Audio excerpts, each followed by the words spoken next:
अगर आप भी उन लोगों में से हैं जिन्हें साइलेंट दिमाग घुमा देने वाली थ्रिलर पसंद है तो आप ये सीरीज बिल्कुल मत देखिए। अगर आपको ऐसी कहानियां अच्छी लगती है जहां सामने दिख रहा सच पूरा सच नहीं होता तो ये सीरीज बिल्कुल मत देखिए। और अगर माधुरी दीक्षित को एक बिल्कुल अलग अवतार में देखने की उत्सुकता है तो प्लीज ये सीरीज बिल्कुल मत देखिए।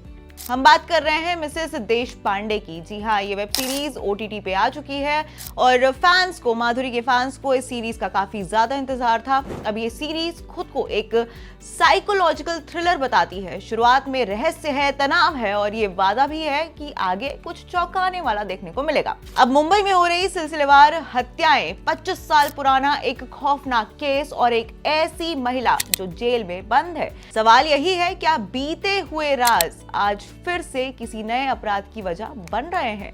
तो चलिए बिना ज्यादा घुमाए आपको बताते हैं कि मिसेस देशपांडे की कहानी आखिर क्या कहती है, एक्टिंग कैसी रही, एक्टर्स ने किस तरीके से अपनी छाप छोड़ पाए या नहीं छोड़ पाए और आखिरकार क्या ये सीरीज देखने लायक है या नहीं, आपको सब बताएंगे। आप वीडियो के अंत तक बने रहिए। अब कहानी की शुरुआत एक रहस्य से होती है। मुंबई में एक के बाद एक हत्याएं हो रही हैं और पुलिस को शक है कि इन हत्याओं का कनेक्शन 25 साल पुराने केस से है और यही से कहानी अतीत और आज के बीच आना जाना शुरू करती है और दर्शक सोचने लगते हैं कि आखिर माजरा क्या है। और इस पूरी कहानी के बीच में है मिसेस देशपांडे जो उस पुराने हत्याकांड में दोषी साबित हो चुकी है और इस वक्त हैदराबाद की सेंट्रल जेल में बंद है। पुलिस को लगता है कि आज जो हत्या हो रही है वो किसी कॉपी कैट किलर का काम हो सकता है और इसलिए मिसेस देशपांडे को जांच में शामिल किया जाता है। बाहर से वो पुलिस की मदद करती हुई नजर आती है लेकिन हर सीन में एक सवाल जो है वो बना रहता है कि क्या वो सच में पुलिस की मदद कर रही हैं या कोई बड़ा खेल खेल रही हैं। अब सीरीज उनके बचपन, उनकी मानसिक हालत और अपराध करने की सोच को दिखाता है, कोशिश करता है बोलना चाहिए, लेकिन यही कहानी थोड़ी लड़खड़ाती हुई नजर आती है।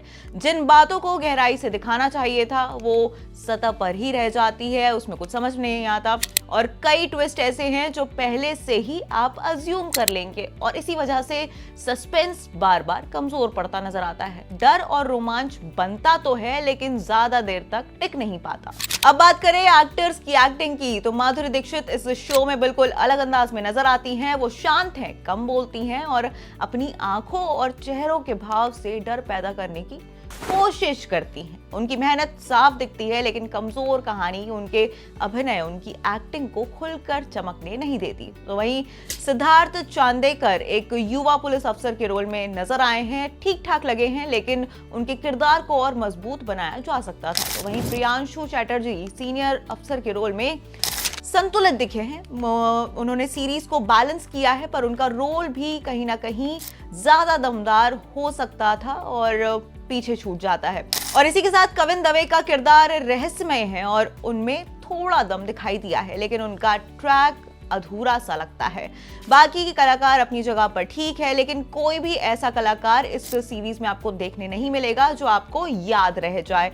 वो इम्पैक्टफुल एक्टिंग किसी भी एक्टर की आपको देखने नहीं मिलेगी। इसी के साथ डायरेक्शन की बात करें तो यहाँ सबसे बड़ी कमी नजर आती है। डायरेक्शन बहुत ज्यादा पुअर है। जिस कहानी को तेज और कसा हुआ होना चाहिए था वहां कई सीन्स वेब सीरीज को काफी ज्यादा लंबा खींचते हुए नजर आते हैं। कैमरा वर्क और लोकेशन माहौल बनाने में मदद करता है लेकिन कमजोर एडिटिंग और धीमी रफ्तार सारी पकड़ को छुड़वा देती है। आपका फोकस नहीं बन पाएगा सीरीज में।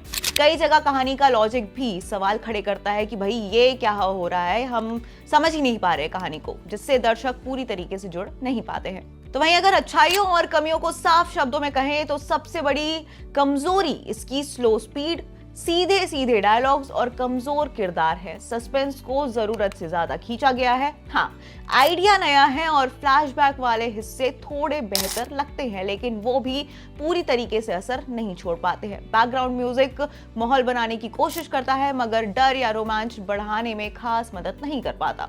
ओवरऑल वर्डिक्ट की बात की जाए तो मिसेस देशपांडे एक ऐसी वेब सीरीज है जिसमें दमदार कहानी बनने की पूरी संभावना थी। नई कहानी थी, कलाकार भी मजबूत थे और खासकर माधुरी दीक्षित को आप अच्छी तरीके से यूज कर सकते थे क्योंकि उनकी एक्टिंग हमेशा से दमदार रही है, लेकिन कमजोर लेखन और ढीले डायरेक्शन की वजह से ये शो सिर्फ एवरेज बनकर रह जाता है। अगर आप हल्का फुल्का थ्रिलर देखना पसंद करते हैं तो एक बार इस सीरीज को देखकर ट्राई कर सकते हैं, लेकिन बहुत ज्यादा उम्मीद लेकर ना बैठे वरना निराशा ही झेलनी पड़ सकती है। तो ये था हमारा रिव्यू मिसेस देश पांडे को लेकर। अगर आपने भी ये सीरीज देख ली है तो आप हमें कमेंट्स में जरूर बताइए कि आपको कैसी लगी ये सीरीज, और ऐसे ही और रिव्यूज के लिए आप स्टेट मिरर डिजिटल पे बने रहिए।